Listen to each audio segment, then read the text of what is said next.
ಸಮಯದಲ್ಲಿ ನಾವು ಸತ್ಯದಲ್ಲಿ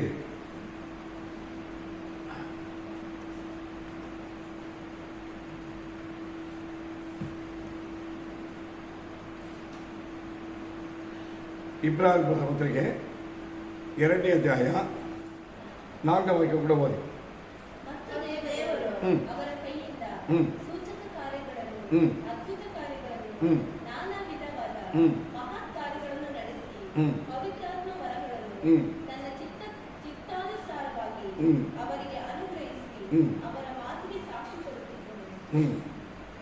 ಅದರಲ್ಲಿ ಅದ್ಭುತಗಳಾಗಿ ಗುರುತುಗಳಾಗಿ ನಾನಾ ವಿಧವಾಗಿರುವ ಮಹತ್ಕಾರ್ಯಗಳನ್ನು ಅವರ ಸಂಗಡ ಮಾಡಿ ಅವರಿಗೆ ಪರಿಶುದ್ಧಾತ್ಮನ ಅಭಿಷೇಕ ವರಗಳನ್ನು ಕೊಟ್ಟು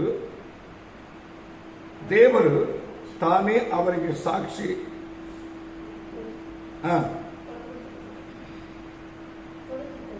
ಕೊಡುತ್ತಿದ್ದರು. ಈ ರೀತಿಯಾಗಿ ಶ್ರೇಷ್ಠವು ದೊಡ್ಡವಾಗಿರುವಂತ ಆ ದೊಡ್ಡ ರಕ್ಷಣೆಯನ್ನು ಕುರಿತು ಅವರು ಚಿಂತಿಸದೆ ಅಥವಾ ಅದನ್ನು ಕುರಿತು ಶ್ರದ್ಧೆಯಿಂದ ಎಚ್ಚರಿಕೆ ಆಗಿಲ್ಲದೆ ಹೋದರೆ ಅವರು ದಂಡನೆಗೆ ಹಿಂಗೆ ತಪ್ಪಿಸ್ಕೊಳ್ತಾರಂತ. ಅಲ್ಲೆಲ್ಲಯ್ಯ, ಈ ಸಮಯದಲ್ಲಿ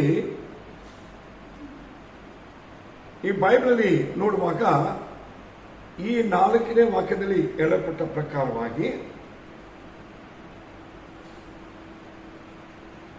1ರಿಂದ 4 ವಾಕ್ಯವರೆಗೆ ಅದನ್ನು ಕುರಿತು ವಿವರಿಸಿ ಹೇಳಿದ ಪ್ರಕಾರವಾಗಿ ನಾವು ನೋಡುವುದಾದರೆ ದೇವರು ತನ್ನ ಜನರನ್ನ ರಕ್ಷಿಸೋದಕ್ಕೆ ಒಂದೊಂದು ವಿಷಯಗಳನ್ನೇ ಉಪಯೋಗ ಮಾಡಿದ್ದಾರೆ. ಶಿಕ್ಷೆ ಕಾಲೇ ಇರುತ್ತೆ, ಆಶೀರ್ವಾದ ಕಾಲೇ ಇರುತ್ತೆ.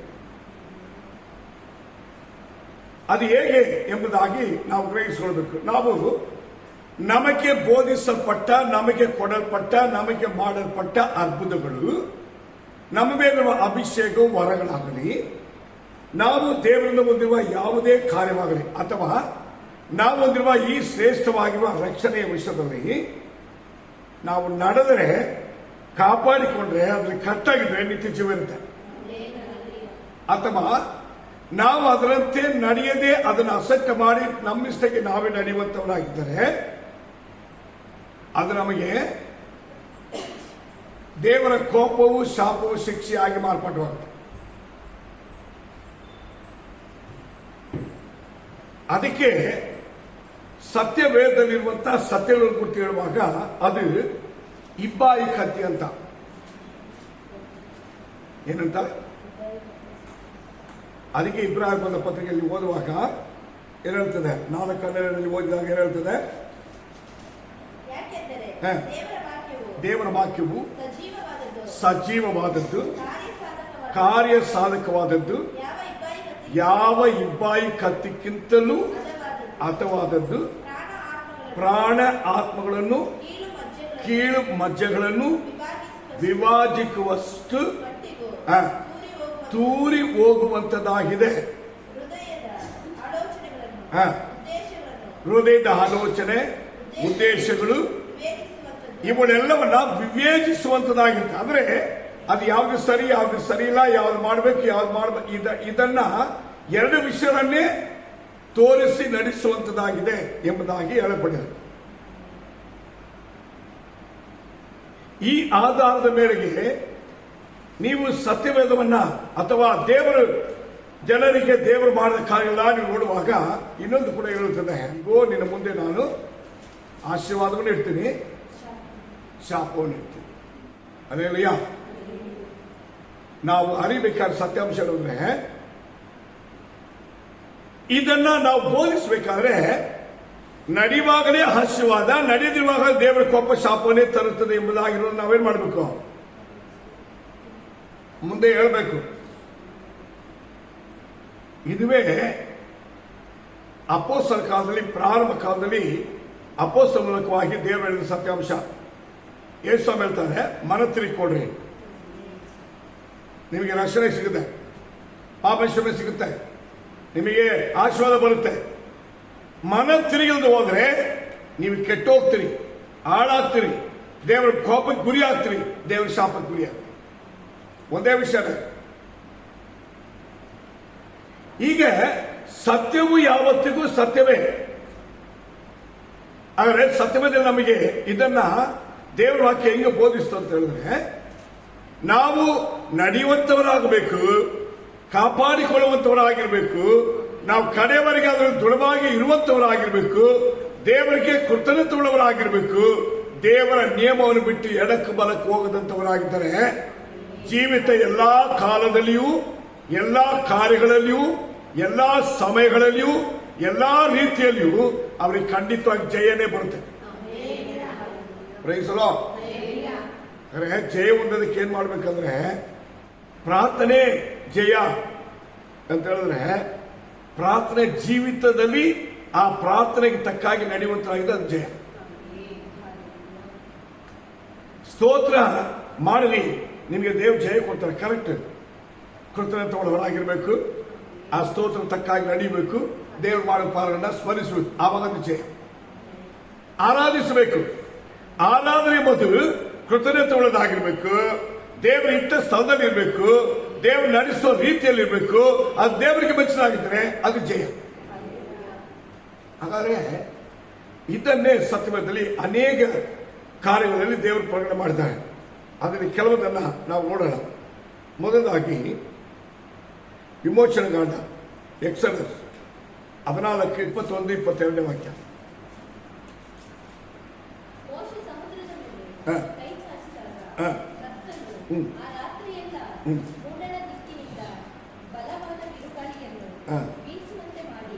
ಸಮುದ್ರದ ನೀರನ್ನು ಒಂದು ಕಡೆಗೆ ತೂಗಿ ಅದರ ತಳದಲ್ಲಿ ಒಣ ನೆಲವು ಕಾಣಿಸುವಂತೆ ಮಾಡಿದನು. ನೀರು ವಿಭಾಗವಾಯಿತು. ಇಸ್ರಾಯೇಲ್ಯರು ಸಮುದ್ರದ ಮಧ್ಯದಲ್ಲಿ ಒಣ ನೆಲದಲ್ಲೇ ನಡೆದರು. ನೀರು ಅವರ ಎಡಗಡೆ ಬಲಗಡೆಗಳಲ್ಲಿ ಗೋಡೆಯಂತೆ ನಿಂತಿತು. ಗಮನಿಸಿ, ಇಲ್ಲಿ ಕೆಂಪು ಸಮುದ್ರ ಬಗ್ಗೆ ಬರುತ್ತೆ. ಇದು ಎಲ್ಲರಿಗೂ ಗೊತ್ತಿರುವ ಒಂದು ಸತ್ಯಾಂಶ. ಇಸ್ರಾಯೇಲ್ ಜನರ ದೇವರು ಎಗಿಪ್ತ ದೇಶದ ಬಿಡಿಸ್ಕೊಂಡ್ ಬಂದ ಮೇಲೆ ಫಸ್ಟ್ ದೇವರ ಅವರನ್ನ ಪಾರೋನ ಕೈಗಳಿಂದ ಬಿಡಿಸಿ, ಎಗಿಪ್ತದಿಂದ ಬಿಡಿಸಿ ಅವರನ್ನ ಅರಣ್ಯದ ನಡೆಸೋದಕ್ಕೆ ಸ್ಟಾರ್ಟ್ ಮಾಡುವುದಕ್ಕಿಂತ ಮುಂಚೆ ಅವರ ಮುಂದೆ ಬರುವುದು ಕೆಂಪು ಸಮುದ್ರ. ಈ ಕೆಂಪು ಸಮುದ್ರವನ್ನ ದೇವರು ಏನ್ ಮಾಡ್ತಾರೆ ಅಂತ ಹೇಳಿದ್ರೆ, ನೀವು ನೋಡ್ಬೇಕಾದ್ರೆ ಸಮುದ್ರವನ್ನು ಇವರಿಗೆ ದಾರಿ ಬಿಡುವ ಹಾಗೆ ಮಾಡ್ತಾರೆ.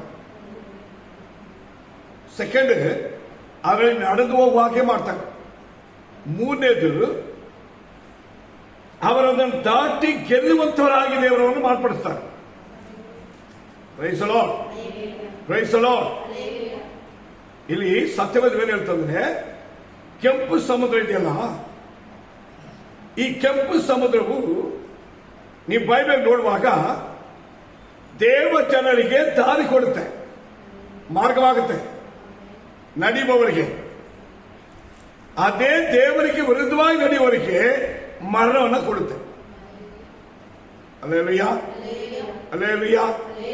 ಈಗ ನೀವು ಗಮನಿಸುವಾಗ ಕೆಂಪು ಸಮುದ್ರ ಎಂಬುದು ಸಾಧಾರಣವಾಗಿ ಒಂದು ಸಮುದ್ರದಲ್ಲಿ ನಡಿಬೇಕಂದ್ರೆ ಈಸಿ ಆಗಿರುವ ವಿಷಯ ಅಲ್ಲ. ಸಮುದ್ರದಲ್ಲಿ ನಡೆಸಬೇಕು ಎಂಬುದಾಗಿ ದೇವರು ಆಜ್ಞಾಪಿಸಿರುವುದು, ನಡೆಸುವುದೆಂಬುದು ಚಿಕ್ಕ ವಿಷಯ ಅಲ್ಲ. ಸಮುದ್ರ ಒಣಗಬೇಕಾದ್ರೆ ಅದು ಈಸಿ ಆಗಿರೋ ವಿಷಯ ಅಲ್ಲ. ಅವ್ರನ್ನ ಹೆಂಗೆ ನಡೆಸುತ್ತೆ, ಒಣ ನೆಲದಲ್ಲಿ ನಡೆಸೋ ಪ್ರಕಾರ ನಡೆಸೋದಂತ. ಒಣ ನೆಲಕ್ಕೂ ನೀರಿರುವ ಜಾಗದಲ್ಲಿ ನೀರಿನಲ್ಲಿ ಇಳಿದು ನಡೆಯೋದಕ್ಕೆ ತುಂಬಾ ವ್ಯತ್ಯಾಸ ಇದೆ. ಈಗ ನೀವು ಒಂದು ವೇಳೆ ಒಂದು ಚಿಕ್ಕದಾಗಿರುವ ಒಂದು ಕೊಳ, ಒಂದು ಜಾಗದಲ್ಲಿ ನೀರು ಸುಮಾರು ಕಾಲು ನಿಂತಿದೆ ಅಂತ ಇಟ್ಕೊಡ್ರಿ. ನೀವು ಅಲ್ಲಿ ಹೋದ್ರೆ ಕಾಲಿಟ್ಟು ಅದರಲ್ಲಿ ನೀವು ನಡ್ಕೊಂಡು ಹೋಗ್ಬೇಕಂದ್ರೆ ಕಾಲು ಹೋಗಿ ಕೆಳಗಿರುವ ಕೆಸರು ಸಿಕ್ಕಾಕೊಳ್ಳುತ್ತೆ. ಇದಕ್ಕೆ ಕೊಳೆಯಾಗಿರುವ ಕೆಸರು ಅಂದ್ರೆ ಮನುಷ್ಯನನ್ನ ತಿರುಗಿ ವಾಪಸ್ ಕೊಡೋಣ. ಆದರೆ ಕೆಂಪು ಸಮುದ್ರದ ಆಳದಲ್ಲಿರುವ ಅನುಭವ ಇದೇ ಅನುಭವನೇ. ಆದರೆ ದೇವ್ರ ವಾಕ್ಯ ಹೇಳ್ತದೆ, ಆ ಕೆಂಪು ಸಮುದ್ರದಲ್ಲಿ ಇವರು ನಡ್ಕೊಂಡು ಹೋಗುವ ದಾರಿ ಮಾತ್ರ ಜಾಗ ಮಾತ್ರ ಒಣಗುತ್ತೆ. ಅಲ್ಲೇಲೂಯಾ. ಇದರ ಅರ್ಥ ನೀವು ಬೈಬಲ್ ನೋಡಿ, ಇಸ್ರಾಯೇಲ್ ಜನರು ನಡ್ಕೊಂಡು ಹೋದ್ರು ಅಂತ. ಅಲ್ಲೇಲಿಯಾ, ಏನ್ ಮಾಡಿದ್ರು? ನಡೆದು ಹೋದರು. ಒಣ ನೆಲದ ನಡಿವಾಗಿ ನಡೆದು ಹೋದರು. ಇದರ ಅರ್ಥ ಆತ್ಮೀಯವಾಗಿ ಅರ್ಥ ಏನು ಗೊತ್ತಾ? ನಡಿಬವರು ಅಂತ ಅರ್ಥ. ಪ್ರೈಸಲೋ, ಅಲ್ಲೇಲಿಯಾ. ನೀವು ಗಮನಿಸಿದ್ರೆ ಇಸ್ರಾಯೇಲ್ ಜನರು ನಡ್ಕೊಂಡು ಹೋಗ್ತಾರೆ, ಆದರೆ ಅವರ ಹಿಂದಕ್ಕೆ ಬಂದ ಫಾರೋನ ಸೈನ್ಯ ಇದೆಯಲ್ಲ, ಅದು ನಡ್ಕೊಂಡ್ ಬಂದಿಲ್ಲ. ಅವ್ರು ಹೆಂಗ್ ಬರ್ತಾರೆ? ಯಾರ ಮೇಲೆ? ರಥಗಳ ಮೇಲೆ, ಕುದುರೆಗಳ ಮೇಲೆ ಬರ್ತಾರೆ. ಈ ಬೈಬಲ್ ಹೇಳಲ್ಪಟ್ಟಿದೆ, ಅವರು ಯಾರು ನಡ್ಕೊಂಡು ಬಂದಿಲ್ಲ. ಇವರು ನಡ್ಕೊಂಡು ಹೋಗ್ತಾರೆ, ಆದ್ರೆ ಅವರು ನಡ್ಕೊಂಡು ಬಂದಿಲ್ಲ. ಇದು ವ್ಯತ್ಯಾಸ. ಅಂದರೆ ನೀವು ಗಮನಿಸಿ ನೋಡಿ, ನಡೆಯುವುದು ಎಂಬುದು ಇಲ್ಲಿ ಆತ್ಮೀಯವಾಗಿರುವ ಒಬ್ಬ ವ್ಯಕ್ತಿಯ ಜೀವನವನ್ನ ಗುರುತಿಸುತ್ತೆ. ಅದಕ್ಕೆ ಕೆಂಪು ಸಮುದ್ರವು ನಡೆಯುವವರಿಗೆ ದಾರಿ ಕೊಡುತ್ತೆ, ನಡೆಯದವರಿಗೆ ಅದು ಶಿಕ್ಷೆ ಕೊಡುತ್ತೆ.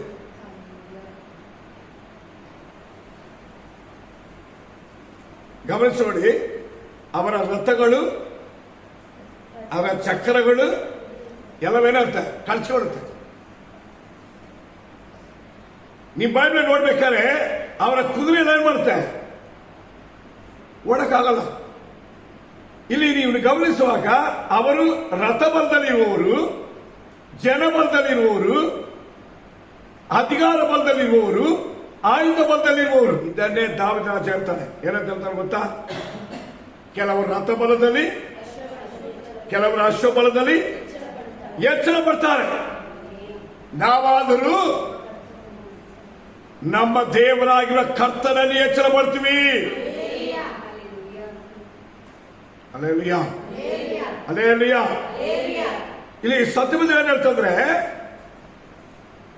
ನಾವಾದರೂ ನಮ್ಮ ಕರ್ತನಾಗಿರುವ ದೇವರಲ್ಲಿ ಎಚ್ಚರ ಪಡ್ತೀವಿ. ಇದು ದಾವೀದ ರಾಜ ಕೀರ್ತನ ಭಾಗದಲ್ಲಿ ಹೇಳ್ತಾನೆ. ಯಾಕೆ ಹೇಳ್ತಾನೆ ಅಂದ್ರೆ, ಜನಬಲ, ರಥಬಲ, ಕುದುರೆ ಬಲ ಇದೆಲ್ಲವೂ ಈ ಲೋಕದ ಬಲಗಳನ್ನು ಗುರುತಿಸಿದೆ. ಆದರೆ ಈ ಬಲದಲ್ಲಿ ಫಾರೋನ ಸೈನ್ಯವು ದೇವ ಜನರಾಗಿರುವ ಇಸ್ರಾಯೇಲ್ ಜನರಿಗೆ ವಿರುದ್ಧವಾಗಿ ಮಾಡ್ತಾರೆ. ಅವರು ಸಮುದ್ರದಲ್ಲಿ ಇಳಿತಾರೆ. ಆದರೆ ಇವರು ಮೋಶೆ ಎಂಬ ದೇವರ ಮನುಷ್ಯನ ಮಾತನ್ನು ಕೇಳಿ, ಸೇವಕನ ಮಾತನ್ನು ಕೇಳಿ, ದೇವರ ಆಲೋಚನೆ ಮೇರೆಗೆ ಅವರು ನಡೆಯಕ್ಕೆ ಸ್ಟಾರ್ಟ್ ಮಾಡ್ತಾರೆ. ಅಲ್ಲೇಲೂಯಾ. ಆದ ಕಾರಣ ಈ ಸಮುದ್ರವು ಅವರಿಗೆ ದಾರಿ ಕೊಡುತ್ತೆ, ಒಣನೆಲದಂತೆ ಮಾರ್ಪಾಟವಾಗುತ್ತೆ. ಈ ಜನರನ್ನ ನಡೆದು ಹೋಗೋದಕ್ಕೆ ಯಾವ ತಡೆಗಳು, ಕೇಡು, ತೊಂದರೆಗಳು ಅವ್ರಿಗೆ ಕೊಟ್ಟಿಲ್ಲ. ರಾತ್ರಿ ಎಲ್ಲ ನಡೀತಾರೆ. ಅದರರ್ಥ ದಾವೀದ ರಾಜ 23ನೇ ಕೀರ್ತನೆ ಹೇಳ್ತಾನೆ, ನಾನು ಮರಣಕರವಾಗಿರುವ ಕಾರ್ಕತ್ತಲಿನ ಕಣಿವೆಗಳಲ್ಲಿ ನಡೆಯುವಾಗಲೂ. ಯಾರ ಹತ್ರ ಇರೋದೀಗ? ದೇವದೂತರಿದ್ದಾರೆ, ಸೇವಕರಿದ್ದಾರೆ. ದೇವರು ಹೇಳಿದಂತೆ ಅಗ್ನಿ ಸ್ತಂಭ ಇದೆ, ಮೇಘ ಸ್ತಂಭ ಇದೆ. ಇದನ್ನ ಏನ್ ಮಾಡ್ತದೆ? ಅವರನ್ನು ಕಾಯ್ದು ನಡೆಸುತ್ತೆ. ಹಾಗಾದ್ರೆ ನಡೆಯುವವರ ಸುತ್ತಲೂ ಹಿಂಗೆ ಇದೆ ಎಂಬುದನ್ನು ಕಾಣಬೇಕು. ನಡೆಯುವವರು ವೈರು ನೋಡಿ ಎದುರಬಾರ್ದು, ವಿರೋಧವಾಗಿರುವ ಶಕ್ತಿ ನೋಡಿ ಎದುರಬಾರ್ದು, ವಿರುದ್ಧವಾಗಿರುವ ವ್ಯಕ್ತಿಯನ್ನು ನೋಡಿ ಎದುರಬಾರ್ದು, ವಿರೋಧವಾಗಿರುವ ಶಕ್ತಿಯನ್ನು ನೋಡಿ ಎದುರಬಾರ್ದು. ಯಾವ್ದು ನೋಡಿ ಎದುರಬೇಕು? ನಮ್ಮ ದೇವರಿಗೆ ಮಾತ್ರ ಭಯಪಡಬೇಕು. ನಾವು ಅವರ ಮಾತನ್ನು ಕೇಳಿ ಅವರ ರೀತಿಯಲ್ಲಿ ನಾವು ನಡಿಬಾರ್ದು, ಅವರನ್ನು ನೋಡಿ ನಡಿಬಾರ್ದು, ಅವರಂಗೆ ನಡಿಬಾರ್ದು. ನಮ್ಮನ್ನ ನಡೆಸುವಂತ ನಮ್ಮ ದೇವರ ವಾಕ್ಯದಂತೆಯೂ ದೇವರ ಸೇವೆ ನಮಗೆ ಬೋಧಿಸಿ ಹೇಳುವ ಪ್ರಕಾರವಾಗಿ ನಡಿಬೇಕು. ಅಲ್ಲೇಲೂಯಾ. ಆದರೆ ದೇವ ಜನರು ನಡೆಯುವುದು ಹೆಂಗೆ ಎಂಬುದನ್ನು ನಾವು ಗಮನಿಸಿದ್ರೆ, ಇವರು ಮೇಘ ಸ್ತಂಭವನ್ನ, ಅಗ್ನಿ ಸ್ತಂಭವನ್ನ ಸುತ್ತಲೂ ಹಿಂದೆ ಮುಂದೆ ಇಟ್ಕೊಂಡು ನಡೀತಾರೆ. ಎರಡನೇದು, ದೇವರ ಸೇವಕರಾಗಿ ಮೋಶೆ ಹೇಳಿದ ಮಾತಿನ ಮೇರೆಗೆ ನಡೀತಾರೆ. ಮೂರನೇದು, ದೇವರವರಿಗೆ ತೋರಿಸಿ ಆಜ್ಞಾಪಿಸುವ ಆಜ್ಞೆಗೆ ಸರಿಯಾಗಿ ನಡೀತಾರೆ. ಆದರೆ ಇವರು ರಥಬಲದಲ್ಲಿ, ಅಶ್ವಬಲದಲ್ಲಿ, ಅಧಿಕಾರ ಬಲದಲ್ಲಿ ನಡೀತಾರೆ. ಇವತ್ತು ದೇವ ಜನರು ನಾವು ನಡೆಯುವಾಗ ನಮ್ಮ ನಡತೆ, ನಮ್ಮ ಜೀವನ ಹೆಂಗೆ ಇರಬೇಕು ಅಂತ ಹೇಳಿದ್ರೆ, ಅದು ಈ ಲೋಕದ ಹಣಬಲ, ಜನಬಲ, ಮನುಷ್ಯರ ಬಲ, ಅಧಿಕಾರ ಬಲದಲ್ಲೆಲ್ಲ, ಅದು ದೇವರ ವಾಕ್ಯದ ಬಲದಲ್ಲಿ, ದೇವ ನಮಗೆ ಸಹಾಯಕ್ಕೆ ಕಳಿಸುವಂತ ದೇವರಾತ್ಮನ ಅಗ್ನಿ ಅಭಿಷೇಕದ ಬಲದಲ್ಲಿ, ದೇವರ ವಾಕ್ಯವೆಂಬ ದೇವರ ಶಕ್ತಿಯನ್ನು ಆಧಾರ ಮಾಡಿಕೊಂಡು ನಡಿಬೇಕು. ಅದಕ್ಕೆ ಪತ್ರಿಕೆಗಳಲ್ಲಿ ಅಪೊಸ್ತಲ ಪೌಲನು ಬರೆಯುವ ಸಮಯದಲ್ಲ ಬರೀತಾನೆ, ನೀವು ಮನುಷ್ಯ ಜ್ಞಾನ, ಮನುಷ್ಯ ಬುದ್ಧಿ, ಮನುಷ್ಯ ಬಲದಲ್ಲಿ ಬೇಡ, ದೇವರ ಬಲದಲ್ಲಿ, ದೇವರ ಬುದ್ಧಿಯಲ್ಲಿ, ದೇವರ ಆಲೋಚನೆಯಲ್ಲಿ ನೀವು ಆಧಾರ ಮಾಡಿ ನಡೀರಿ. ಹಾಗಾದ್ರೆ ದೇವರು ತನ್ನ ಜನರು ಹೇಗೆ ನಡಿಬೇಕಂತ ಇಷ್ಟಪಡ್ತಾರೆ? ದೇವರ ಬಲದಲ್ಲಿ, ದೇವರ ವಾಕ್ಯದ ಬಲದಲ್ಲಿ, ದೇವರ ಬೋಧನೆಯ ವಾಕ್ಯದ ಉಪದೇಶದ ಬಲದಲ್ಲಿ ನಡಿಬೇಕೆಂಬುದಾಗಿ ಹೇಳ್ತಾರೆ. ಆದ್ರೆ ಈ ಲೋಕದ ಜ್ಞಾನವೋ ತಿಳುವಳಿಕೆ ಬುದ್ಧಿ ಅದು ಹೇಳ್ತದೆ, ಜನ ನೋಡಿ ನಡಿ, ಹಣ ನೋಡಿ ನಡಿ, ಅಧಿಕಾರ ನೋಡಿ ನಡಿ, ಸಪೋರ್ಟ್ ನೋಡಿ ನಡಿ ಅಂತ. ಇದುವೇ ಮೊದಲನೇ ವಿಷಯ, ಗಮನಿಸಿ. ಇನ್ನೂ ಹೇಳೋದಾದ್ರೆ, ಇವರ ಇಂತಟ್ಟಿ ಬರುವ ರೀತಿಯಲ್ಲಿ ಅವರಿಗೆ ಉಂಟಾಗಿರುವ ಬಲವೋ ಎಲ್ಲವೂ ಕೂಡ ದೇವರು ಮಾಡಿದೆಯ. ಯಾಕಂದ್ರೆ ದೇವರ ವಾಕ್ಯಗಳನ್ನು ತಿಳ್ಕೊಂಡು ಗೊತ್ತಿದ್ದು ಅದಕ್ಕೆ ವಿರುದ್ಧವಾಗಿ ನಡೆಯುವಾಗ ದೇವರು ಸುಮ್ಮನೆ ಇರ್ತಾರೆ. ಇನ್ನು ನಡೀಲಿ ನಡೀಲಿ ನಡೀಲಿ ನಡಿ ಅಂತ ಬಿಡ್ತಾರೆ. ಏನಕ್ಕೆ ಗೊತ್ತಾ? ಈಗ ಇವನ್ನ ಯಾವಾಗ ಸಾಯಿಸ್ತಾರೆ ಹೇಳ್ರಿ? ರಾತ್ರಿ ಸಾಯಿಸಿಲ್ಲ, ಸ್ಟಾರ್ಟ್ ಆಗಿದ್ದು ರಾತ್ರಿ ಆಗೋಷ್ಟೊಳಗೆ, ಸಾಯಂಕಾಲ. ಅರ್ಥ ಮಾಡ್ಕೊಳ್ಳಿ. ನಡಿಗೆ ಸ್ಟಾರ್ಟ್ ಮಾಡಿದ್ರೆ ಎಷ್ಟು ಗೊತ್ತಾ? ಬೆಳಗ್ಗೆವರೆಗೂ. ಈ ಬೆಳಗ್ಗೆವರೆಗೆ ಏನ್ ಮಾಡ್ತಾರೆ? ಅವ್ರನ್ನ ಇವರನ್ನು ಕಾಪಾಡ್ತಾರೆ, ಅವರನ್ನು ಕಾಪಾಡ್ತಾರೆ. ಈಗ ಇವ್ರಿಗೆ ಏನ್ ಅನ್ಬೋದು ಗೊತ್ತಾ? ನಾವು ಅಲ್ಲಿ ಹೋದ್ಮೇಲೆ ಇವ್ರ ಹಿಂದೆ ಬಂದ ಮನೆ ಏನ್ ಮಾಡ್ಬೋದು? ಯುದ್ಧ ಮಾಡ್ಬೋದು, ಜಗಳ ಮಾಡ್ಬೋದು, ಜಯಿಸಬಹುದು, ದೇವರೇ ಏನ್ ಮಾಡಲಿ ಎಂಬುದಾಗಿ ಎದುರ್ಕೊಂಡೆ ಭಯಪಟ್ಟು ಇವ್ರ ಮುಂದೆ ಸಾಗ್ತಾ ಇದ್ದಾರೆ. ಆಗ ಇವರನ್ನು ಮುಟ್ಟದಂತೆ, ಇವರ ಹಿಂತಟ್ಟದಂತೆ, ಇವರಿಗೆ ಕೇಡು ಉಂಟಾಗದಂತೆ ಮಧ್ಯದಲ್ಲಿ ಏನಾಗುತ್ತೆ? ಮೇಘಸ್ತಂಭ ಬರುತ್ತೆ, ಅಗ್ನಿಸ್ತಂಭ ಎರಡು ನಿಲ್ಲುತ್ತೆ. ಬೆಳಗ್ಗೆವರೆಗೆ ನೀವು ನೋಡ್ರಿ, ಬೆಳಗ್ಗೆ ಆಗುವಾಗಲೇ ಅವರೆಲ್ಲ ದಾಟಿದ ಕೂಡಲೇ ಅವರನ್ನು ದಾಟದೆ ಅಲ್ಲಿ ಮೇಘಸ್ತಂಭನು ಅಗ್ನಿಸ್ತಂಭ ನಿಂತ್ಕೊಂಡ್ಬಿಡುತ್ತೆ. ನಿಧಾನವಾಗಿ ಗಮನಿಸೋಡಿ. ಅವರು ಬಂದ ಮೇಲೆ ಯಾಕೆ ಬರ ಕೇಳಿದ್ರು ಅಂತ ಹೇಳಿದ್ರೆ, ದೇವರು ಯಾರೆಂಬುದು ತೋರಿಸೋದಕ್ಕೆ ಒಂದು ಸಮಯ ಬರುತ್ತೆ. ಎಲ್ಲದಕ್ಕೂ ತೀರ್ಪು ಇದೆ. ನಡೆಯುವವರಿಗೆ ಆಶೀರ್ವಾದವನು, ನಡೆದವರಿಗಿರುವ ಶಿಕ್ಷೆಯು, ದೇವರ ಕೋಪ ಶಾಪ ಇರೋದಕ್ಕೆ ಒಂದು ಸಮಯ ಇದೆ. ಅದುವರೆಗೆ ಕಾಯ್ಬೇಕು. ಬೈಬಲ್ತದೆ, ಅವರು ನಡೆಸ್ಕೊಂಡ್ಬಂದು ದೇವರ ಪಾರವೃತ್ತವನ್ನು ಕಠಿಣ ಮಾಡಿ ಅವನ ಮೋಸೆಯಿಂದ ಇಸ್ರಾಯೇಲ್ ಜನರಿಂದ ಬರ ಕೇಳಿ ಅವರು ಬಂದು ಅವರು ತಪ್ಪಿಸ್ಕೊಂಡೇ ಹೋಗ್ಬಿಡ್ತಾರೆ ಅಂತೇಳಿ ಇನ್ನೂ ಅವರಿಗೆ ಧೈರ್ಯ ಕೊಟ್ಟು ಅವ್ರೇನು ನಡ್ಕೊಂಡು ಹೋಗ್ತಾರ, ನಾವು ನಡೆಯೋದು. ಅರ್ಥ ಆಗುತ್ತೆ ನಿಮಗೆ? ಈಗ ನಡೆಯೋದು ಅವರು ನಡ್ಕೊಂಡು ಹೋಗ್ತಾರೆ, ನಾವು ನಡೀಬೋದು. ಹೆಂಗೆ? ವಿರುದ್ಧವಾಗಿ ನಡೆಯೋದು, ದೇವ ಜನರಿಗೆ ಕೆಡುಕು ಮಾಡಕ್ಕೆ ನಡೆಯೋದು, ಅವ್ರನ್ನ ಗುಲಾಮರಾಗಿ ಮಾಡ್ಕೊಳ್ಳಕ್ಕೆ ನಡೆಯೋದು, ಅವ್ರನ್ನ ತಿರುಗಿ ನಮ್ಮ ದೇಶಕ್ಕೆ, ಪ್ರಪಂಚಕ್ಕೆ ಪಾಪ ಶಾಪ ಕೇಳ್ಕೊಂಬರಕ್ಕೆ ನಡೆಯೋದು. ಆದರೆ ಈ ನಡತಕ್ಕೆ, ಈ ಜೀವನಕ್ಕೆ ಒಂದು ಶಿಕ್ಷೆ ಇದೆ, ನ್ಯಾಯ ತೀರ್ಪಿದೆ, ಅದಕ್ಕೊಂದು ದಿನ ಬರುತ್ತೆ. ಇದಕ್ಕೆ ಯಾರು ಸಾಕ್ಷಿ ಅಂದ್ರೆ ಕೆಂಪು ಸಮುದ್ರನೇ ಸಾಕ್ಷಿ. ನಾವು ಅನೇಕ ಸಮಯದಲ್ಲಿ ಸತ್ಯವಾದ ಹೇಳೋದಿಲ್ಲ, ಇದುವಯ್ಯ. ನಡೆಯುವವರಿಗೆ ಆಶೀರ್ವಾದ, ನಡೆಯದವರಿಗೆ ಶಾಪ, ಕೋಪ ಅಂತ. ಇದನ್ನು ನಾವು ಅರಿಬೇಕಾದ್ರೆ ಒಂದು ದೊಡ್ಡ ಅದ್ಭುತವಾಗಿರೋ ಸತ್ಯ ಅಂದ್ರೆ, ಸತ್ಯವನ್ನು ಅರಿತವರು ಸತ್ಯವನ್ನು ಬಿಟ್ಟು ಎಡಕ್ಕೆ ಬಲಕ್ಕೆ ಹೋಗಲ್ಲ. ಸತ್ಯವನ್ನು ಅನುಸರಿಸಿ ನಡೀತಾರೆ. ಅದು ನಷ್ಟವಾಗಲಿ, ಕಷ್ಟವಾಗಲಿ, ಒಂದು ವೇಳೆ ಲಾಸ್ ಆಗಲಿ, ಅದು ಅವಮಾನ ಆಗಲಿ, ಅದು ಪ್ರಯಾಸ ಆಗಲಿ, ಅದು ನಿಂದೆಗಳಾಗಲಿ, ಅದನ್ನು ಬಿಟ್ಟು ಅವ್ರು ಎಡಕ್ಕೆ ಬಲಕ್ಕೆ ಹೋಗಲ್ಲ. ನೀವು ಗಮನಿಸೋಡಿ, ಅಡ್ಡದಾರಿ ನಡೆಯೋರು ಕೂಡ ಬೈದು ಬುದ್ಧಿ ಅಂದ್ರೆ ಬುದ್ಧಿ ಬರಲ್ಲ, ಸರಿ ಮಾಡಿಕೊಂಡು ಎಚ್ಚರಿಕೊಂಡ್ರೆ ಹೆಚ್ಚಿಗೆ ಆಗಲ್ಲ. ಅವ್ರನ್ನ ನಡೆಯೋದು ಹಂಗೇ ನಡೆಯೋದು. ಆದರೆ ಮಧ್ಯದಲ್ಲಿ ಯಾವಾಗ ಗೊತ್ತಾಗಲ್ಲ, ಅಯ್ಯೋ ಪಾಸ್ಟ್ರೆ ಅವರೇ ಅಡ್ಡದಾರಿ ಹೇಳ್ತಾರೆ, ಅವರೇ ಚೆನ್ನಾಗಿರಲಿ. ಯಾರಂಗೆ? ಪಾರ್ವನ ಸೈನ್ಯದಂಗೆ ಚೆನ್ನಾಗಿರಲಿ, ಪಾರೋನು ಸೈನ್ಯದಾಗೆ ಕೆಂಪು ಸಮುದ್ರ ನಡೀಲಿ. ದೇವರೇ ಅಂತ ಒಂದು ಕಾರ್ಯ, ಅದು ಕೂಡ ದೇವ್ರು ಮಾಡ್ಲಿ, ಕರೆಕ್ಟ್, ಅದು ದೇವ್ರು ಮಾಡ್ಲಿ. ಏನಕ್ಕೆ ಅಂತ ಗೊತ್ತಾ? ನಡಿಯುವವರು ಯಾರು, ನಡೆದವರು ಯಾರು? ಸತ್ಯವನ್ನು ಅನುಸರಿಸುವವರು ಯಾರು? ಸತ್ಯಕ್ಕೆ ವಿರುದ್ಧವಾಗಿರುವವರು ಯಾರು? ಇದಕ್ಕೆ ಕೊನೆಯೇ ತೀರ್ಪು ಕೊಡೋದು, ಜಡ್ಜ್ಮೆಂಟ್ ಕೊಡೋದು. ದೇವರು ಹೇಳ್ತಾರೆ, ನಾನು ಕೆಂಪು ಸಮುದ್ರದಲ್ಲಿ ಇಸ್ರಾಯೇಲ್ ಜನರು ನಡೆಸಿದ್ದನ್ನ ನೆನಪು ಮಾಡಿಕೋ, ನೆನಪು ಮಾಡಿಕೋ, ನೆನಪು ಮಾಡಿಕೋ. ಇದು ಯಾವತ್ತವರೆಗೆ ಹೇಳ್ತಾರೆ? ಬೈಬಲ್ ಓದಿ ನೋಡಿ. ಒಂದಕ್ಕೊಂದು ಬರೆದ ಪತ್ರಿಕೆ 10ನೇ ಅಧ್ಯಾಯ 1ನೇ ವಾಕ್ಯ ನೋಡ್ರಿ.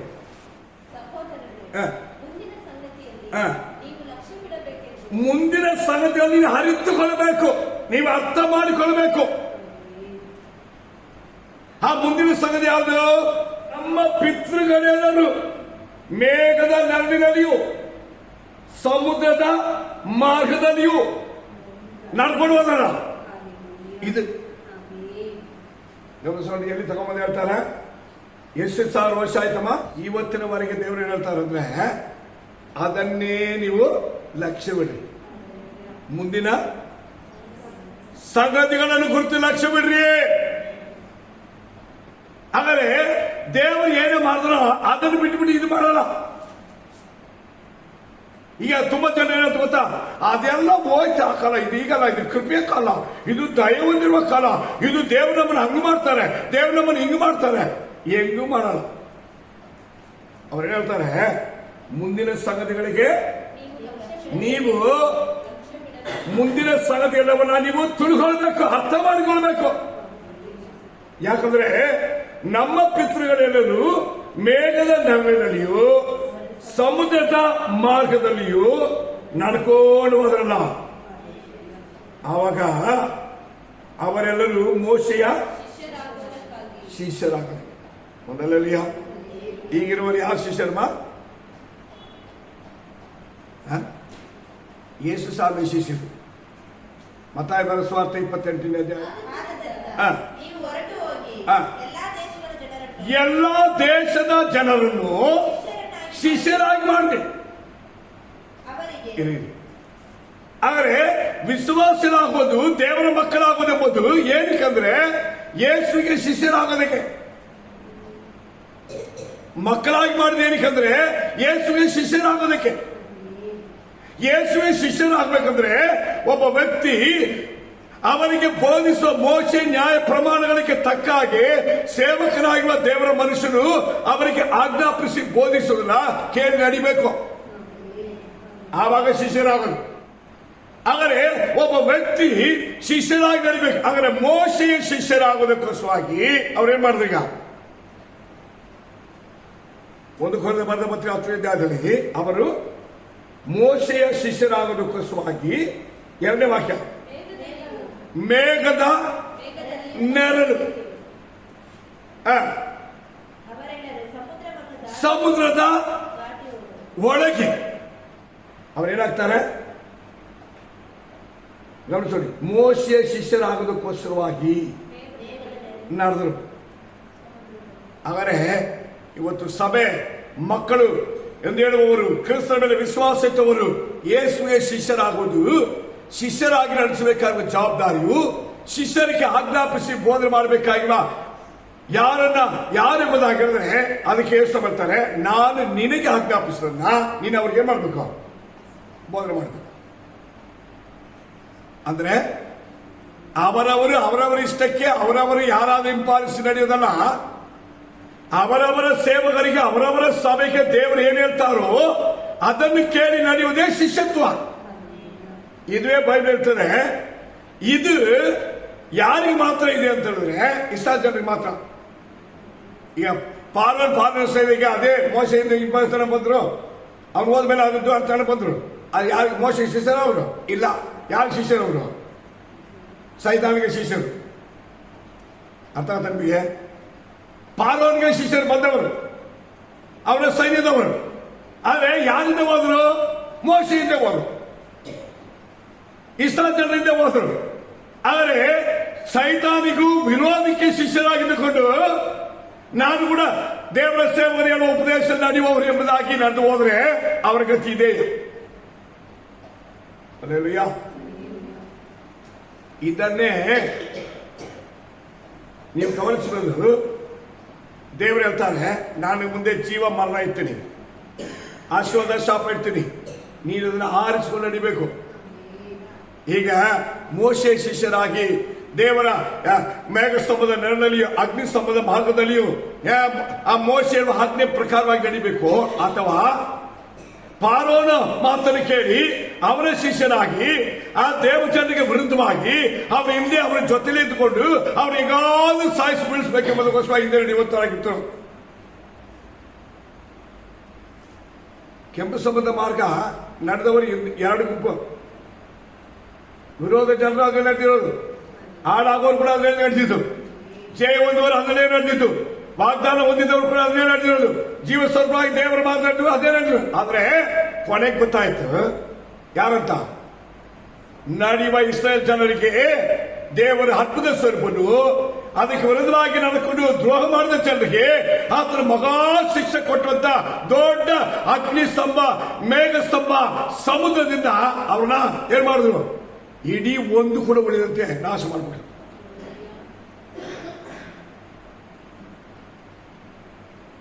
ಇದನ್ನು ತುಂಬಾ ವಿಷಯಗಳಿಂದ ಬಯಬೇಡಿ. ಅದಕ್ಕೆ ಇನ್ನು ಮುಂದೆ ಎಕ್ಸ್ಟ್ರಾಂಪಲ್ ಕೊಡ್ತದೆ. ಹೆಂಗೆ ಅಂತ ಹೇಳಿದ್ರೆ, ಇದಕ್ಕೆ ಆಧಾರವಾಗಿ ನೋಡುವಾಗ ಆವಾಗ ಆ ಕಾಲದಲ್ಲಿ ಏನಿತ್ತಂತೆ, ಅವರೆಲ್ಲರೂ ಒಂದೇ ಭೋಜನ. ಅರ್ಥ ಮಾಡ್ಕೊಳ್ಳಿ, ಈಗಿರುವ ಕತ್ರ ಭೋಜನ ಇದು ಸಭೆಗೆ ಇರಬೇಕಲ್ಲ. ಆಗಿದ್ದ ಭೋಜನ ಈಗಿದ್ದ ಭೋಜನಕ್ಕೂ ಇವತ್ತಿರುವುದು ಯೇಸುವಿನ ರಕ್ತಕ್ಕೂ ದೇಹಕ್ಕೆ ಸಂಬಂಧಪಟ್ಟ ಸಭೆಗೂ ಉಪದೇಶಕ್ಕೆ ಯೇಸು ಶಿಷ್ಯರಾಗಿ ಸಂಬಂಧಪಟ್ಟಿರುವ ಭೋಜನ. ಆವತ್ತಿದ್ದು ಮೋಶೆ ಶಿಷ್ಯರಾಗೋದಕ್ಕೆ, ದೇವರ ಸಭೆಯಲ್ಲಿ ಒಂದು ಅಂಗವಾಗಿರಲಿಕ್ಕೆ, ದೇವರ ವಾಗ್ದಾನ ಪಡ್ಕೊಳ್ಳಕ್ಕೆ ಬೇಕಾಗಿರುವ ಪ್ರಮಾಣ. ಆದ್ರೆ ಇದು ನಿತ್ಯ ಜೀವನ ಪಡ್ಕೊಳ್ಳಕ್ಕೆ ಪ್ರಮಾಣ. ನೆಕ್ಸ್ಟ್, ಅವರೆಲ್ಲರೂ ಒಂದೇ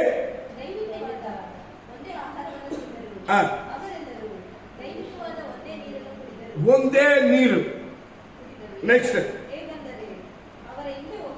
ನೋಡಿ, ಅವರ ಹಿಂದೆ ಹೋಗ್ತಿದ್ದ ದೈವಿಕವಾಗಿರುವ ಬಂಡೆ ಒಳಗಿಂದ ಬಂದ ನೀರು. ಅದು ಯಾರು? ಕ್ರಿಸ್ತನು. ಇಲ್ಲಿ ನೋಡಿ, ಯಾರನ್ನು ಗುರುತಿಸುತ್ತೆ? ಯೇಸುವನ್ನು. ಆ ಬಂಡೆ ಕ್ರಿಸ್ತನೇ.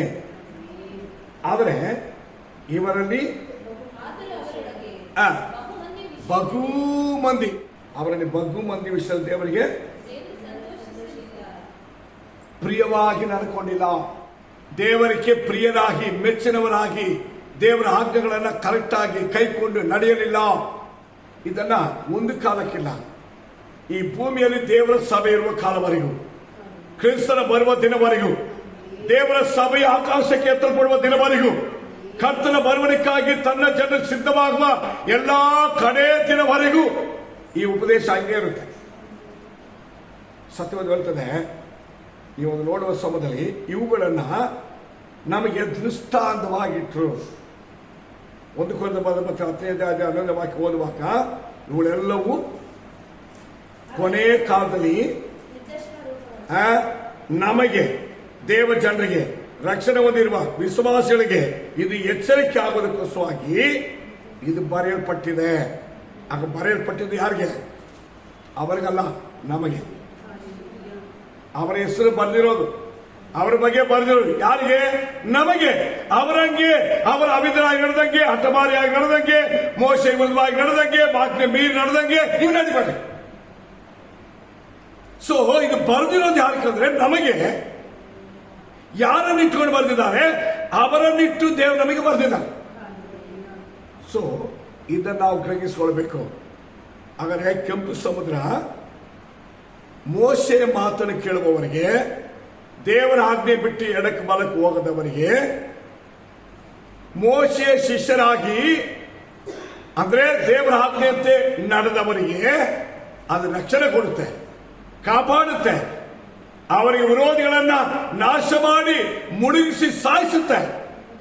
ಅದೇ ಸಮಯದಲ್ಲಿ ಅದಕ್ಕೆ ದೇವಜನರಿಗೆ ವಿರುದ್ಧವಾಗಿ, ಮೋಶೆಗೆ ವಿರುದ್ಧವಾಗಿ, ಇಸ್ರಾಯೇಲ್ ಜನರಿಗೆ ವಿರುದ್ಧವಾಗಿ ನಿಂತವರನ್ನ ಗಮನಿಸಿ ನೋಡಿ, ನಾಶ ಮಾಡಿ ಅವರನ್ನ ಹಾಳು ಮಾಡೋದು ಮಾತ್ರವಲ್ಲ, ಅದರಲ್ಲಿ ನಡೆಯುವವರು ಯಾರು, ನಡೆದವರು ಯಾರು, ದೇವರ ಮಕ್ಕಳು ಯಾರು, ದೇವರ ಸೇವಕರ ಮಾತು ಕೇಳಿ ನಡೆಯುವರು ಯಾರು, ದೇವರ ಮಾತು ಕೇಳಿ ನಡೆಯುವರು ಯಾರು, ನಡೆಯದವರು ಯಾರು, ವಿರೋಧವಾಗಿರುವವರು ಯಾರು ಎಂಬುದನ್ನ ಈ ಪ್ರಪಂಚಕ್ಕೆ ಎತ್ತಿ ತೋರಿಸಿರುವ ಸಾಕ್ಷಿ.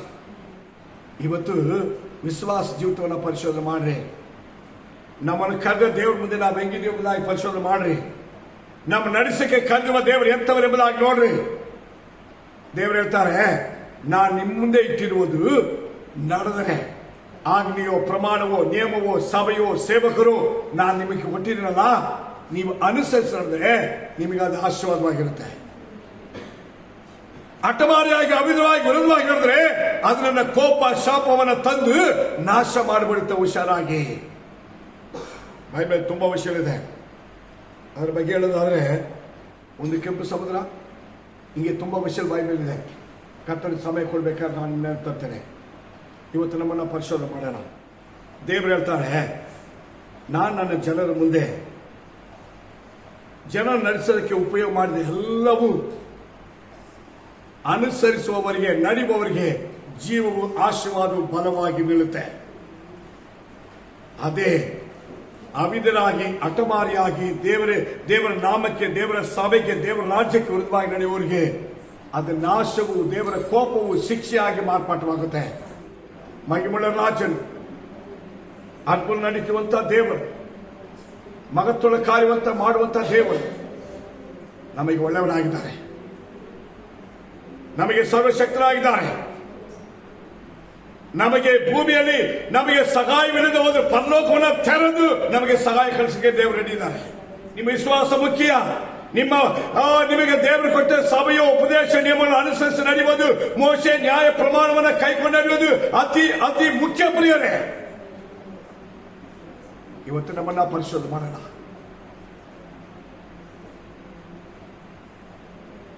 ಕೆಂಪು ಸಮುದ್ರವನ್ನು ಪಿತೃಗಳ ಕಾಲ ನಡೆದ ಕಾರ್ಯವನ್ನು ನಮ್ಮ ನೆನಪಲ್ಲಿ ತಂದು ತನ್ನಲ್ಲಿ ಭಯಭಕ್ತ ಜನವನ್ನು ನಡೆಸುವುದು ಹೇಗೆ, ಅವರಿಗೆ ರಕ್ಷಣೆ ಆಗಿದ್ದು ಹೇಗೆ, ಅವರಿಗೆ ಸಹಾಯ ಬಂದಿದ್ದು ಹೇಗೆ, ದೇವರವರಿಗೋಸ್ಕರ ಮಹತ್ವದ ಕಾರ್ಯ ಮಾಡಿದ್ದು ಹೇಗೆ ಎಂಬುದಾಗಿ ದೇವರು ನಮಗೆ ಮುಂದೆ ಮಾದರಿಯಾಗಿ ಸಾಕ್ಷಿಯಾಗಿಟ್ಟಿದ್ದಾರೋ, ಇವತ್ತು ಅದನ್ನು ನಾವು ನೋಡಿ ಮನ ತಿಳ್ಕೊಳ್ಳೋಣ, ಜೀವಿತವನ್ನು ಸರಿಪಡಿಸಿಕೊಳ್ಳೋಣ, ಕರ್ತ ಮುಂದೆ ನಾವು ಎಚ್ಚೆತ್ತುಕೊಳ್ಳೋಣ. ದೇವರೇ, ಮೋಶೆ ನ್ಯಾಯ ಪ್ರಮಾಣವನ್ನು ಬಿಟ್ಟು, ನೀನು ಆಜ್ಞಾಪಿಸುವ ನಿನ್ನ ಉಪದೇಶವನ್ನು ಬಿಟ್ಟು, ನಿನಗೆ ಶಿಷ್ಯರಾಗಿ ನಿನ್ನ ಸೇವಕರ ಆಜ್ಞಾಪಿಸುವ ಬೋಧಿಸುವ ಆಜ್ಞೆಯನ್ನು ಬಿಟ್ಟು ಎಡಕ್ಕೆ ಬಲಕ್ಕೆ ನಾವು ಹೋಗದಂತೆ ಯೇಸುವೆ ನಿನಗೆ ಶಿಷ್ಯರಾಗಿ ನಡೆಯುವುದಕ್ಕೆ, ನಿನ್ನ ಬರವಣಿಯಲ್ಲಿ ಇನ್ನು ಮುಂದೆ ನಾವು ನಿಲ್ಲುವುದಕ್ಕೆ ನಮ್ಮನ್ನು ನಿನ್ನ ಕೈ ಕೊಡ್ತೀವಿ ರಾಜ. ಸಮರ್ಪಿಸಿಕೊಳ್ಳೋಣ, ಪ್ರಾರ್ಥನೆ ಮಾಡೋಣ. ಗ್ಲೋರಿ. ಭೂಪರಲೋಕದ ಒಡೆಯನಾದ ಸರ್ವಶಕ್ತ ದೇವರೇ, ಕರ್ತನೆ, ಈ ಒಳ್ಳೆಯ ಸಮಯದಲ್ಲಿ ಈ ನಿನ್ನ ವಾಕ್ಯಗಳನ್ನು ಕೇಳಿರುವ ನಿನ್ನ ಜನರು ನಿನ್ನ ಸತ್ಯವನ್ನ ಗ್ರಹಿಸಿಕೊಂಡವರಾಗಿ ನಿನ್ನ ನಿಯಮಗಳನ್ನ, ವಾಕ್ಯಗಳನ್ನ ಅನುಸರಿಸಿ ನಡೆಯುವುದಕ್ಕೂ, ನಿತ್ಯವಾಗಿರುವ ನಿನ್ನ ರಾಜ್ಯದ ನಿನ್ನ ಮುಂದೆ ನಿಲ್ಲುವುದಕ್ಕೆ ಅಪ್ಪ, ನಿನ್ನ ಮಕ್ಕಳು ಒಬ್ಬೊಬ್ಬರನ್ನ ನೀನು ಬಲಪಡಿಸು ರಾಜ. ನಿನ್ನ ಸತ್ಯವನ್ನು ಆಧಾರ ಮಾಡಿಕೊಳ್ಳುವುದಕ್ಕೂ, ನಿನ್ನ ವಾಕ್ಯದ ಉಪದೇಶವನ್ನು ಪಾತ್ರದಲ್ಲಿ ಆಧಾರ ಮಾಡಿಕೊಂಡು ಅನುದಿನ ಜೀವಿಸುವುದಕ್ಕೂ, ಈ ಭೂಮಿಯಲ್ಲಿ ಬರುವಂತಹ ಶೋಧನೆ, ಇಕ್ಕಟ್ಟು, ವೈಗಳ ದುಷ್ಟ ಶಕ್ತಿಗಳನ್ನ ಎದುರಿಸಿ ನಿಲ್ಲೋದಕ್ಕೆ ಒಬ್ಬೊಬ್ಬರನ್ನ ಬಲಪಡಿಸು ರಾಜ. ಬಲಗಿನತೆಯನ್ನು ಬಿಟ್ಟು ಹೋಗಲಿ, ವೈರ್ಯ ಶಕ್ತಿ ಲಯವಾಗಲಿ, ದುಷ್ಟನ ಹೋರಾಟಗಳಿಗೆ ಲಯವಾಗಲಿ, ಮನುಷ್ಯರ ಕುಯಿತಿಗೆ ಲಯವಾಗಲಿ, ತಡೆಪಡಿಸುವ ಎಲ್ಲ ಹೋರಾಟಗಳು ಯೇಸು ನಾಮದಲ್ಲಿ ತೆಗೆಸಲ್ಪಡಲಿ ರಾಜ. ಅದ್ಭುತ ಕಾರ್ಯ ಮಾಡಕತ್ತನೆ. ನಿನಗೆ ಉತ್ತಮರಾಗಿ ನಂಬಿಕೆ ಸಹ ಜೀವಿಸುವಂತ ಎಲ್ಲ ಕೃಪೆಯನ್ನು ಮಕ್ಕಳಿಗೆ ಅನುಗಿಸಿಕೊಡು. ಸಮಾಧಾನವು, ಧೈರ್ಯವು, ಬಲ ಕೃಪೆಯನ್ನು ಮಕ್ಕಳು ನಡೆಸಿ ಸಹಾಯ ಮಾಡಿ. ಆರೋಗ್ಯವನ್ನು ಕೊಡು. ಬಲಗಿನ ಪಡಿಸುವ ಶೋಧನೆಗಳು, ಹೋರಾಟಗಳು, ಕಷ್ಟಗಳು, ಸಂಘಟನೆಗಳು ಎಲ್ಲರಿಂದ ಪರಿಪೂರ್ಣವಾಗಿ ಒಂದು ಬಿಡುಗಡೆ ಯೇಸು ನಾಮದಲ್ಲಿ ಕೊಂಡು ಕರ್ತನೆ. ಅದ್ಭುತ ಕಾರ್ಯ ಮಾಡು ರಾಜ. ನಿನ್ನ ಬಲದಲ್ಲಿ ತುಂಬಿಸಿ ನಡೆಸಿ ಸಹಾಯ ಮಾಡು ಯೇಸು ನಾಮದಲ್ಲಿ ತಂದೆಯೇ. ಆಮೇನ್, ಆಮೇನ್.